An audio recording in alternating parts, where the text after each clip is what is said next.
পরের দিন ওনাকে একটা অ্যাপোলজি দিতে হয়। আরজি করে আমরা দেখেছিলাম এমপি শান্তনুর কি হয়েছিল।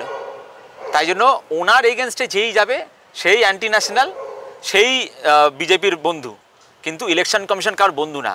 Election commission works for the betterment of India, দেশের জন্য কাজ করে, একটা কনস্টিটিউশনাল বডি।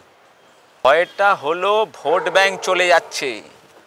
তৃণমূল কংগ্রেস আসন আগের লোকসভা বা বিধানসভায় অনেক সিটে 5,000 10,000-এ জিতেছে ভোট মার্জিনে, সেই সব ভোটগুলো সব চলে যাচ্ছে।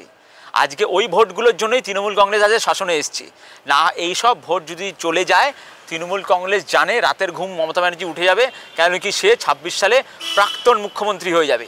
আর যুবরাজ তখন যুবরাজ থাকবে না, যুবরাজ অন্য কোথাও পালিয়ে যাবে। যুবরাজ কি বলছে আমার দেখার দরকার নেই। যুবরাজ অনেক কথা বলেছিল। যুবরাজ হলো এমন একটা এমপি যে 7.5 লাখ ভোটে যেতে, এটা ডেমোক্রেসি বলে না। তো আমরা খুব ভালো করে জানি এসআইআর হলে ডায়মন্ড হারবারেও কী হবে, ওনার মেন ভোট ব্যাংক কি সেটাও জানি। ওটাকেও ভাঙবো, ডায়মন্ড হারবার দিয়ে শুরু হবে, আর ডায়মন্ড হারবারে হচ্ছেও এখন। তারপরে দেখো বিধানসভা রিফ্লেকশনে কি আসে, তুমি দেখতে থাকো। আমি তোমার চ্যানেলের মাধ্যমে দিয়ে সবাইকে বলছি, এসআইআরকে সাপোর্ট করুন। আপনি হিন্দু হন, আপনি মুসলিম হন, আপনি খ্রিস্টান হন, আপনি যাই হন, এসআইআরকে সাপোর্ট করুন, দেশের ভালো হবে। আপনাকে বিজেপিকে সাপোর্ট করতে হবে না, আপনি দেশের ভালোর জন্য আপনি এসআইআরকে সাপোর্ট করুন। আপনি দিল্লির ভোটটাকে দেখুন, আপনি বিহারের ভোটটাকে দেখুন। যেরকম বাংলায় মুসলমান সমাজরা আছে, পপুলেশন আছে, সেরকম বিহারেও আছে, দিল্লিতেও আছে। দুহাত ভরে এরা বিজেপিকে ভোট করেছে।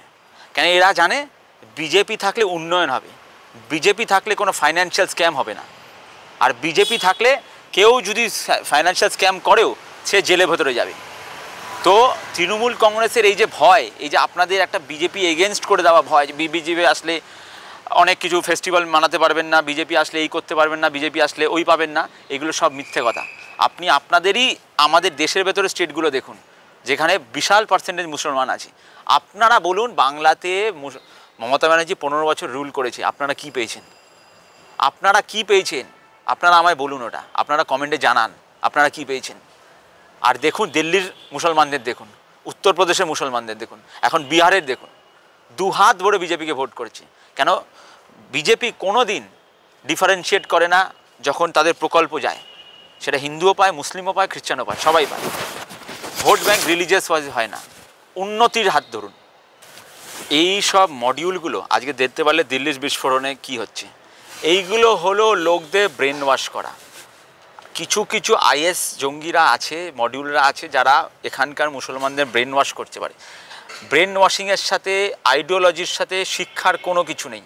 আগে আমরা বলতাম অল টেররিস্ট আর ইলিটারেট, অল টেররিস্ট আর নট ইলিটারেট। আজকে ডাক্তাররাও টেররিস্ট, ডাক্তাররাও তাদের ব্রেন ওয়াশ হয়ে যাচ্ছে, র্যাডিক্যালাইজড হয়ে যাচ্ছে। তো আমি একটা কথাই বলবো যে তোমরা আমাদের আজকে যদি স্ট্রং গভর্নমেন্ট না হয়, আজকে ভারত সরকারের ইন্টেলিজেন্সকে আমি তোমার চ্যানেল থেকে মানে হ্যাটস অফ জানাতে চাই যে 5% মাত্র বোম ফেটেছে। যদি 2,500 কেজি ফাটতো, আমি জানি না কি হতে পারতো, আমার কল্পনার বাইরে। আজকে যেটা ফেটেছে ওটা প্যানিকভাবে ফেটেছে। কেন কি? আমাদের ইন্টেলিজেন্স সবাইকে ধরে নিয়েছিল বলে। এটা একটা বিশাল বড় নেক্সাস কাজ করছে। আর এইখানে আমি পুরো মুসলমান কমিউনিটিকে বলবো, তাই জন্য আপনারা একতা হন, বিজেপিকে ভোট করুন, আর দেশটাকে, দেশের ইন্টেলিজেন্সটাকে স্ট্রং করুন। কেন আপনি দেখেছেন পুলওয়ামা অ্যাটাকের পরে আমাদের এক্সটার্নাল যত এনিমিজ আছে তারা কিন্তু সবাই অ্যাক্টিভেট হয়ে গেছে। তাই না? দেশের ভেতরে যারা ইন্টারনাল এনিমিজ আছে তাদের ধরাটা খুব কঠিন। তো এই কঠিনদের ধরার জন্য আপনারা সবাই সহযোগিতা করুন, সবাই 26 সালে ভোটটা দিন, আমরা বর্ডারটাকে স্ট্রং করি। মুসলমান রোহিঙ্গাদের এই দেশে, আমি বলছি এইখানকার যে খাঁটি মুসলমান, তারাও চাইবে না তারা এখানে আসুক। কেন? দেশের প্রকল্পগুলো তাদের সাথেও ভাগ হয়ে যাচ্ছে।